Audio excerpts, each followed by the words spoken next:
She set her fork down at exactly 4 o'clock on the plate and said nothing at all. The whole table understood instantly. Nobody had ever taught her that signal outright. By the middle of the decade, the American dinner table had become a stage, and every woman in the house was both the director and the leading performer.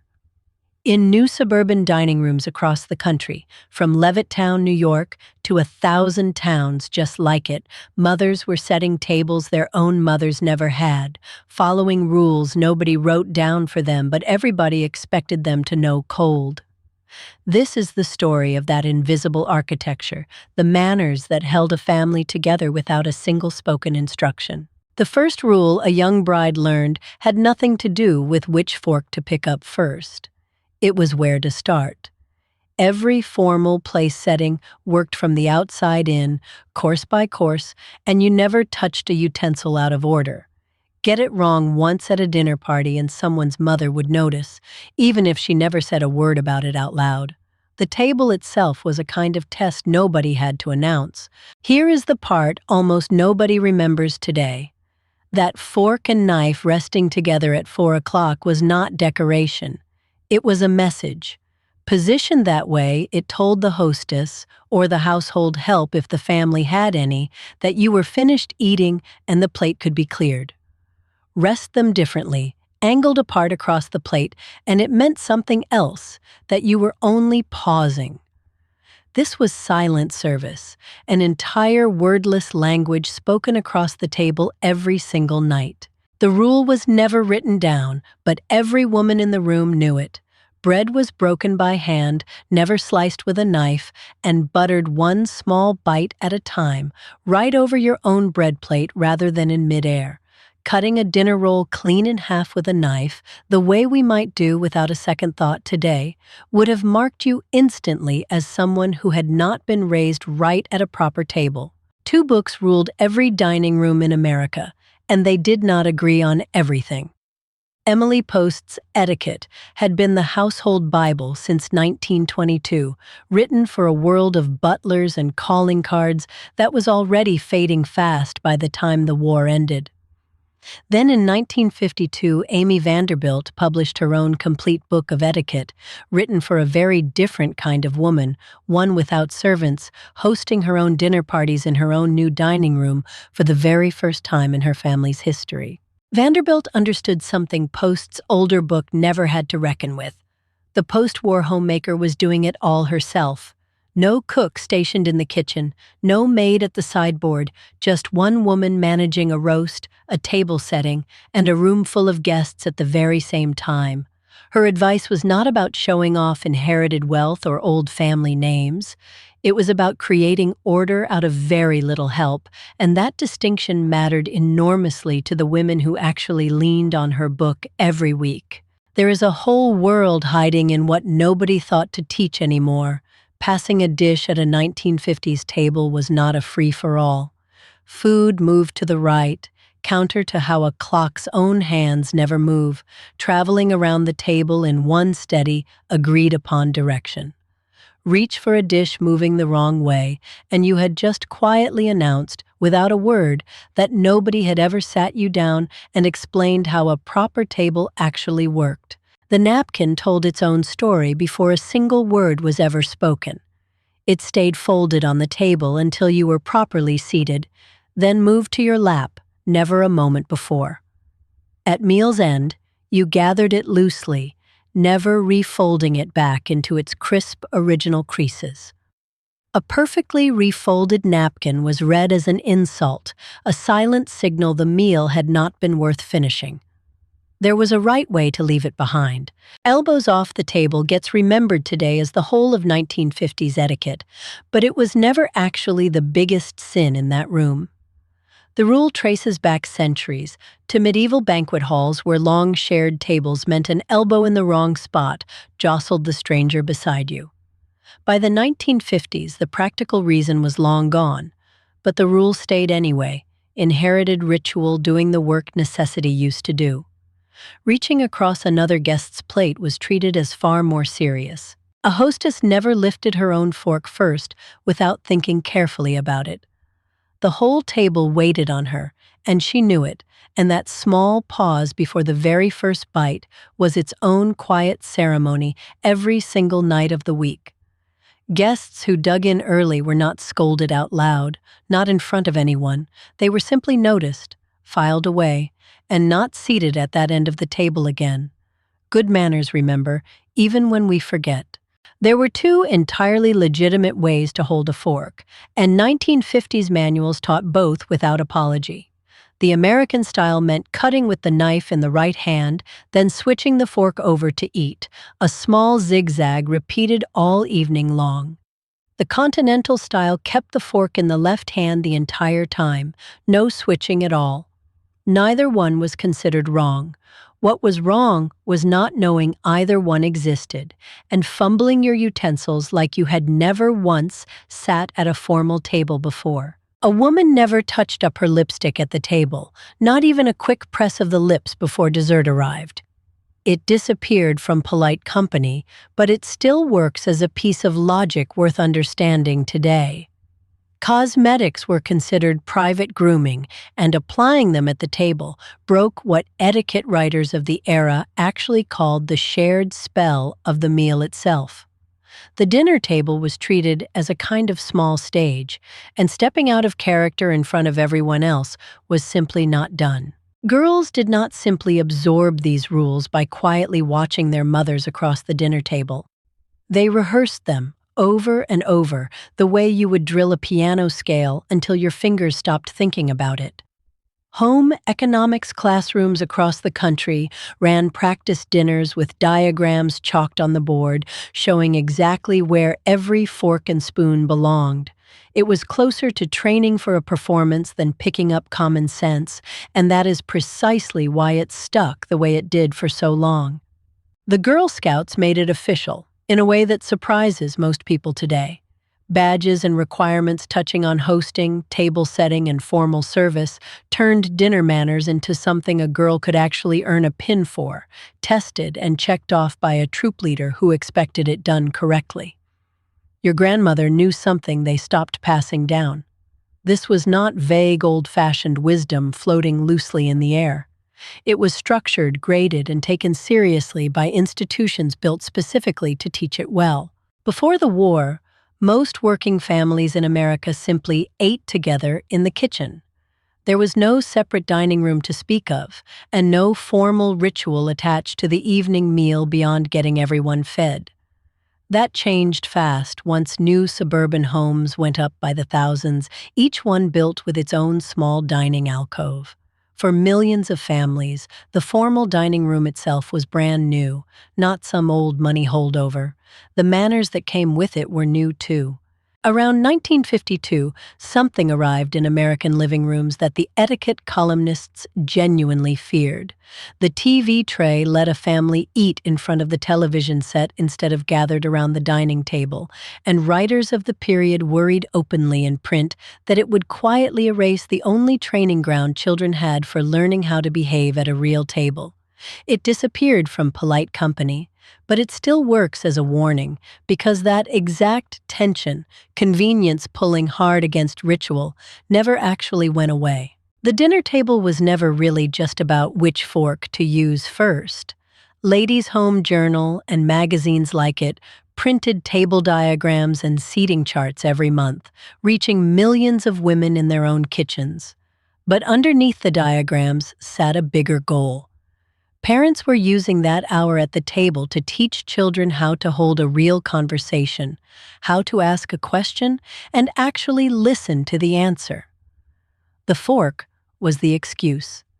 The conversation was the real lesson. It is easy to assume every American family in 1955 sat down together every night to a roast and 3 vegetables, napkins in laps, silver polished bright. That picture came almost entirely from magazines aimed at one kind of household, white, suburban, comfortably middle class, with a wife who did not work outside the home. Plenty of American families, urban, rural, working multiple jobs just to get by, never lived anywhere close to that ideal, even as it was sold to them as the norm. Here is a fact worth sitting with for a moment. The rules were rarely about wealth at all, whatever the popular image suggests. Amy Vanderbilt said so plainly in her own writing that manners existed to make a shared meal run smoothly for everyone at the table, not to prove how much money a family had. A well-run 1950s dinner, quiet and orderly, was less about status and more about consideration, a system built so nobody had to think too hard about what came next. A guest was expected to compliment the meal without gushing over it, a careful middle ground that took real practice to strike correctly. Too little, and the hostess wondered if you disliked her cooking. Too much, and it read as insincere flattery, or worse, as pity for a meal that needed rescuing. The right words, said once, said simply, said while looking her in the eye, were enough. Anything more became its own kind of rudeness, and every woman raised in that world understood exactly where that line sat. Seating itself was never left to chance at a formal 1950s dinner. Husbands and wives were seated apart from each other, a rule meant to encourage guests to talk to someone new rather than fall back into a comfortable private conversation with their own spouse. A hostess planned the chart in advance, weighing personalities and conversation topics the way a chess player weighs a board. It looked effortless at the table. It never was effortless behind the scenes. Chewing with your mouth closed sounds obvious enough today that it barely needs saying, but 1950s manuals spent real space on the mechanics of it, because talking while eating was treated as a genuine hazard to avoid entirely. You finished a bite, swallowed fully, and only then answered a question directed at you. Silence for 2 extra seconds was considered far more polite than a mouthful of half-chewed food, attempting to form words at the same time. Children ate at the family table once old enough to hold a fork steady, but the standard held for them was stricter than for any adult guest in the room. A child who reached across the table, or spoke before being spoken to, was corrected quietly and immediately, often with nothing more than a single look. The goal was never to punish, it was to make sure a child could be seated anywhere, at any table, without embarrassing the family that raised them. There is a whole world hiding in what nobody thought to teach anymore, and grace before a meal sat right at the center of it in most American households of the decade. It was not always long, sometimes only a single sentence of thanks, but it was expected, and it marked the exact moment the meal officially began. Skipping it, even in a hurried household, felt to most 1950s families like starting a race before the gun had fired. A soup spoon moved away from the body, not toward it, skimming the surface in one direction only, and it was sipped from the side of the spoon rather than the tip, silently and without a single slurp escaping. Tilting the bowl to catch the last spoonful was done by tipping it away from yourself as well, never toward your own lap. It sounds like a small physical detail, but getting it backward at a formal table was noticed by every experienced eye in the room instantly. Salt and pepper were never passed one at a time, split apart from each other, even if only one was actually requested. The pair traveled together, always, because separating them meant they might not find their way back to each other by the end of the meal, and a hostess did not want mismatched shakers scattered around her table.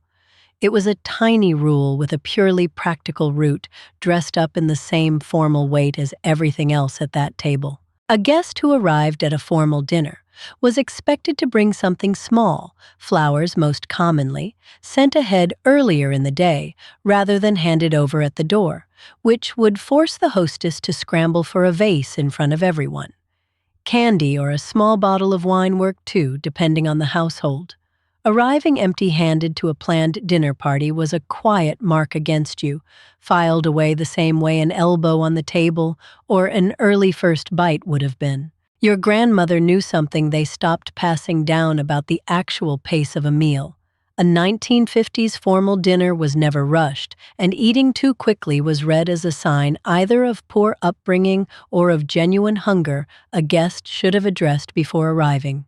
Courses were spaced out deliberately, conversation filling the gaps between them, and the entire evening was built to last, sometimes 2 full hours or more from the first course to the last cup of coffee. A woman never reached for her own water glass or wine glass until she had first checked whether her neighbors needed refilling, an unspoken hierarchy of attention that ran through the entire meal. Hosting was treated as a kind of quiet vigilance, always watching the table just slightly ahead of your own needs. It made a hostess look effortlessly gracious. It was, in fact, a skill built entirely on constant, careful noticing that never stopped for a single course. Coffee was never served during the meal itself, only after, once the plates had been cleared and dessert had come and gone. Serving it early was considered a rush signal, an unspoken suggestion that the hostess wanted her guests moving toward the door. That final cup, taken slowly in the living room rather than at the table, marked the true close of the evening, a separate ritual layered on top of the meal that had come before it. It disappeared from polite company, but it still works. Thank you notes followed every dinner party, written the next day or the day after at the latest, never delayed longer than that. A hostess who had spent an entire day cooking and cleaning for her guests received in return a small card in her mailbox confirming the evening had mattered.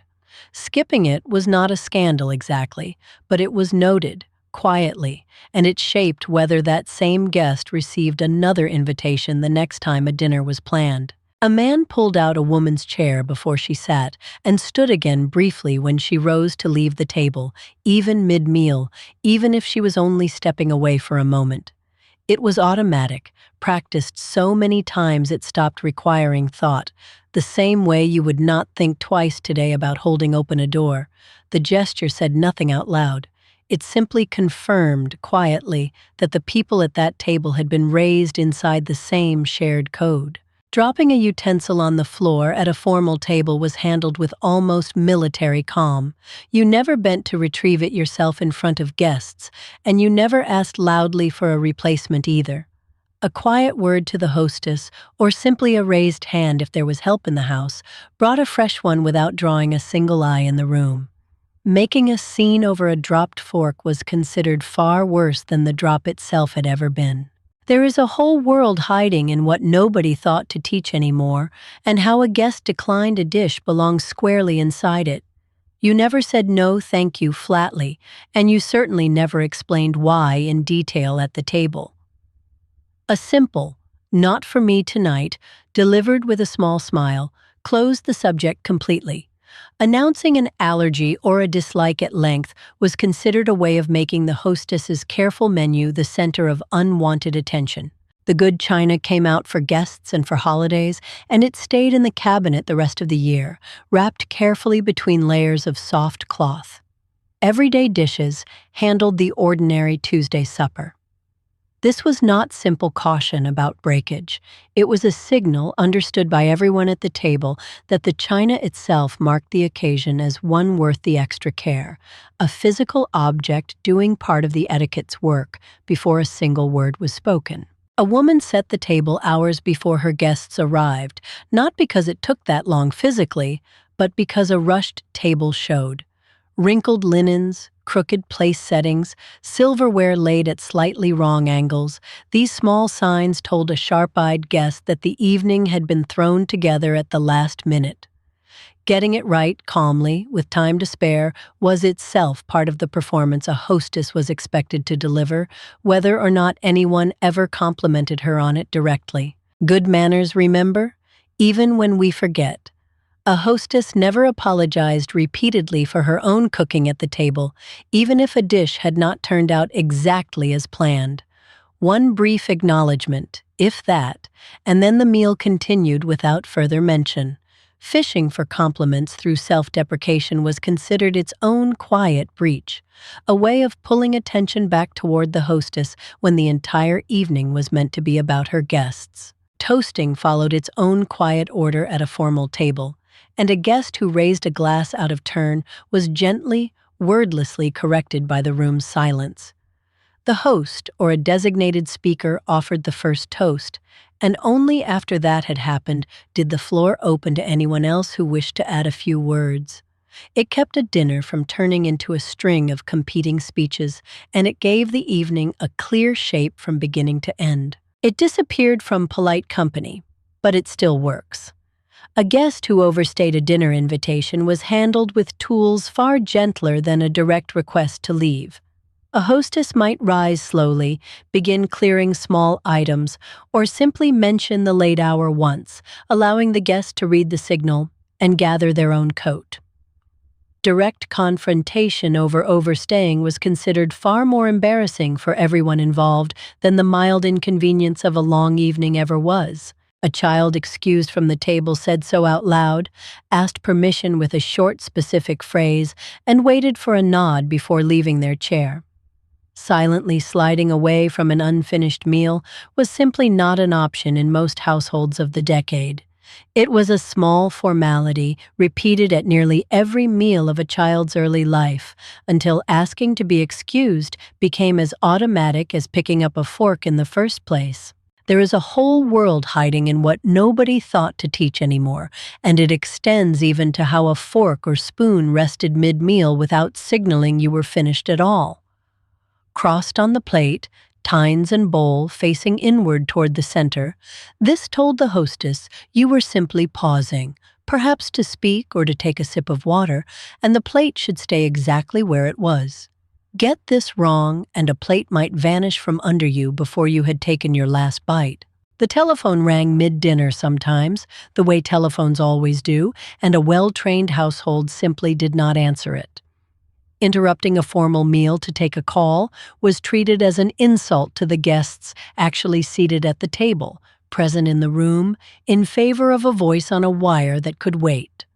Whoever called back later would understand completely because they had been raised inside the very same rule themselves. Your grandmother knew something they stopped passing down about how a plate was actually cleared from the table. It was lifted from the guest's left side, never reached across from the right, and the next course arrived from that same left side moments later.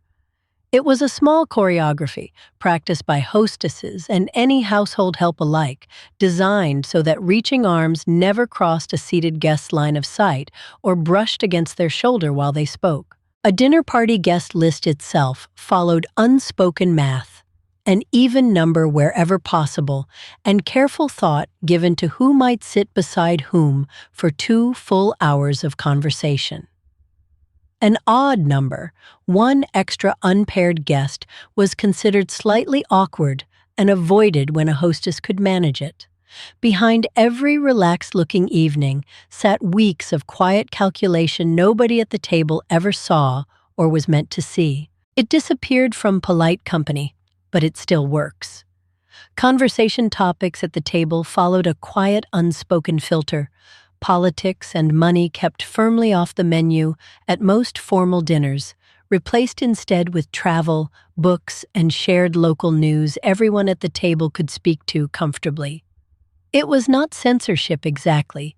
It was an understanding that the meal's purpose was connection, not conflict, and certain topics reliably produced the second thing instead of the first. A guest who arrived even 5 minutes late to a formal dinner was expected to apologize briefly and take their seat quietly, without asking the table to recap what had already been discussed or served. Holding an entire dinner party hostage to one late arrival's need to catch up was considered deeply inconsiderate to everyone who had shown up on time.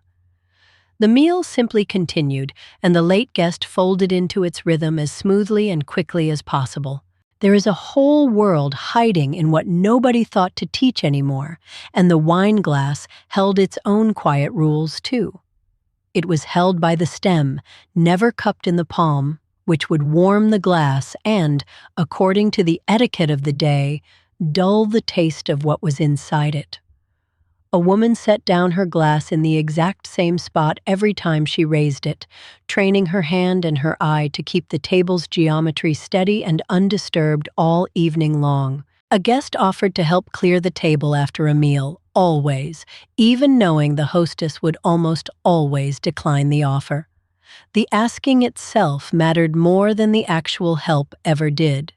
It confirmed that the guest understood the labor behind the evening, the hours of cooking and setting and planning that had gone into a meal that looked, by design, completely effortless from where they were sitting. Good manners remember, even when we forget. A man removed his hat the moment he stepped through the front door of a home he was visiting, well before he ever reached the dinner table, and he did not put it back on again indoors under any circumstance. It was one of the oldest rules in the entire etiquette system, older even than the formal dining rituals that came with it, a small physical gesture that announced respect for the household before a single word of greeting was exchanged. A formal dinner invitation, printed or handwritten, arrived at least a week in advance, sometimes two, giving a guest proper time to plan and to respond. Responding quickly within a few days was expected as its own small courtesy, confirming a head count the hostess needed for shopping and cooking.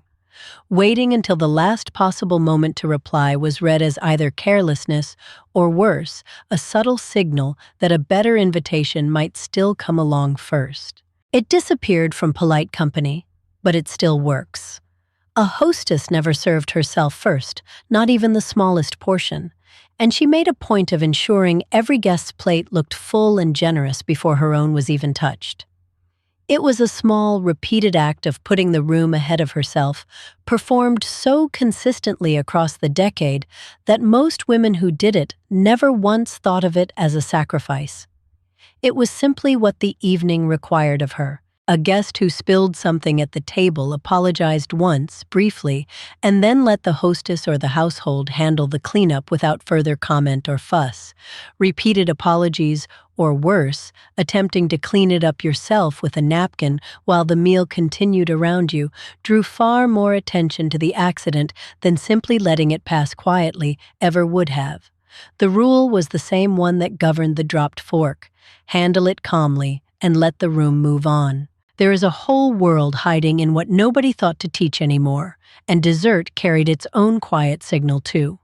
A separate small fork and spoon appeared above the plate, laid horizontally rather than beside it vertically like the earlier courses, and reaching for them before the dessert course actually arrived was considered a small breach of the meal's steady rhythm. Everything at the table had its moment. Nothing was touched before that moment came. Your grandmother knew something they stopped passing down about how to handle an awkward silence at the table. Rather than let it stretch uncomfortably, a well-trained hostess kept a small mental list of safe questions ready about a guest's garden, their recent trip, their children's schooling, gentle openers that almost always drew someone back into easy conversation. It looked spontaneous. It was, in fact, quietly rehearsed, the same way the rest of the evening had been. A napkin that slipped off a lap and onto the floor mid-meal was retrieved quietly without ceremony, and if it could not be reached easily, a guest simply asked for a fresh one rather than continuing the meal without any napkin at all. Going without was considered worse than the small interruption of asking. The rule, like so many others at that table, existed to keep the meal looking effortless, even when something had quietly gone a little wrong beneath the surface. It disappeared from polite company, but it still works. A dinner guest never asked directly how much something cost: the meal, the china, the house itself, no matter how genuinely curious they might have been. Money questions at a social table were treated as intrusive, a private matter that belonged nowhere near polite conversation. Admiration was welcome. Appraisal, spoken aloud in dollar figures, was not. A married woman was addressed formally by her husband's full name in most social correspondence and introductions of the era, a convention that sounds unfamiliar to modern ears but carried real social weight at the time. It signaled a household standing and connection as much as it identified an individual. Within the home, among family, first names ruled as they always had. The formality lived specifically in how the wider world addressed a woman in writing and introduction. There is a whole world hiding in what nobody thought to teach anymore, and it touches even how a guest handled an unfamiliar utensil they had never seen before. Rather than ask outright what it was for, a well-raised guest quietly watched the hostess or another confident guest and simply followed their lead, a beat behind. Admitting confusion out loud was considered less graceful than a brief silent pause to observe and adapt, a skill etiquette writers called simply watching the table. Good manners, remember, even when we forget. A guest thanked the hostess by name, specifically at the door on the way out, rather than offering a vague general thank you tossed over a shoulder while reaching for a coat. It was a small, final gesture that closed the evening properly, confirming that the specific effort of that specific woman on that specific night had actually been seen and appreciated by the people she had spent the whole day cooking for. A formal dinner rarely ran past 10 o'clock on a weeknight, an unspoken but widely understood boundary that let a hostess and her household rest before the next day's work began. Guests who lingered well past that hour, even pleasantly, were gently nudged toward the door through the same subtle signals used for any overstaying visit. The evening had a shape, a beginning and a clear, understood end, and everyone at the table generally knew roughly where that end sat. It disappeared from polite company, but it still works. A place card, small and handwritten, told a guest exactly where to sit the moment they entered the dining room, removing any awkward hovering or last-minute negotiation over seats. It looked like a small decorative touch. It was, underneath, a piece of quiet crowd management, one more tool a hostess used to keep an entire evening running smoothly before a single course had even been served. There is a whole world hiding in what nobody thought to teach anymore, and it includes how a guest handled food they simply did not like once it was already on their plate. You ate a reasonable portion regardless, or moved it discreetly to one side without comment, but you did not leave a plate visibly untouched, and you never announced a dislike at the table itself. It was considered a private matter to manage quietly, not a topic for the whole table to weigh in on. Your grandmother knew something they stopped passing down about the actual purpose behind all of this. None of it was really about the fork or the napkin or the exact clock position of a knife on a plate. It was about building a room where nobody had to guess what came next, where the mechanics of eating together disappeared into the background, so the actual point of the evening, real connection between real people, could rise to the surface instead. By the late 1950s, national surveys and magazine features had already begun noting a slow shift. More families eating in shifts around work schedules, more meals eaten faster than the leisurely 2-hour dinners of the decade's earlier years. The formal ritual had not vanished yet, not by 1959, but the pressure on it was visible even to writers living through it in real time, watching a world they assumed was permanent begin to loosen at the edges. The 1960s brought more women into paid work outside the home, more convenience foods stacked on grocery store shelves, and more households built around a family room instead of a formal dining room. Each of these changes, on its own, looked small. Together, across a single generation, they quietly dismantled a ritual that had taken centuries to build and had felt, to the women living inside it in 1955, like it would simply last forever. It disappeared from polite company, but it still works. A modest but real revival has taken hold in recent years. Etiquette classes for children, corporate dining coaching for young professionals, learning to navigate a formal business dinner, and a wave of nostalgic homemaking content that has kept 1950s domestic rituals squarely in the cultural conversation. Much of it borrows the aesthetic without the substance. What this channel tries to do differently is hand you the actual reasons behind the rule, not just the pretty picture of it. Parents and researchers today keep returning to the same question the 1952 etiquette columnists asked about the television tray, just aimed now at a phone glowing at the edge of the table. Does a shared, undistracted meal actually change how a family gets along? Repeated research across recent decades keeps pointing toward the same modest but real answer. Families who share regular meals together tend to report closer relationships and steadier children, an echo of exactly what the 1950s dinner table was quietly built to deliver. There is a whole world hiding in what nobody thought to teach anymore, and most of us are living proof of it. Ask around, and you will find adults today who genuinely do not know which fork to reach for first, who have never heard of the 4 o'clock plate signal, who would refold their napkin into a perfect crease without realizing what that gesture used to say. The knowledge did not vanish because it stopped mattering. It vanished because nobody kept teaching it. Good manners, remember, even when we forget. Somewhere in nearly every family that has been in America since the 1950s, there is a woman, a grandmother, a great aunt, who still sets her table this exact way without ever explaining why, because nobody ever explained it to her either. She simply absorbed it, rehearsed it, and carried it forward for 70 years, a quiet, unbroken thread running straight through a century that changed almost everything else around her. None of this was ever really about being fussy or old-fashioned for its own sake. It was a working system, built by women with very little help and even less time, designed to make a shared meal run smoothly for everyone seated at it. Strip away the unfamiliar vocabulary, the clock positions, and the outside-in cutlery, and what remains underneath is something almost anyone today would still recognize instantly and still want, if only someone offered to teach it to them properly. So the next time you set a table, even a simple one on an ordinary Tuesday, remember that every choice you make at it was once a full sentence in a language people spoke without opening their mouths, where the fork rests, which way the bowl gets passed, when the napkin comes off your lap. None of it was arbitrary.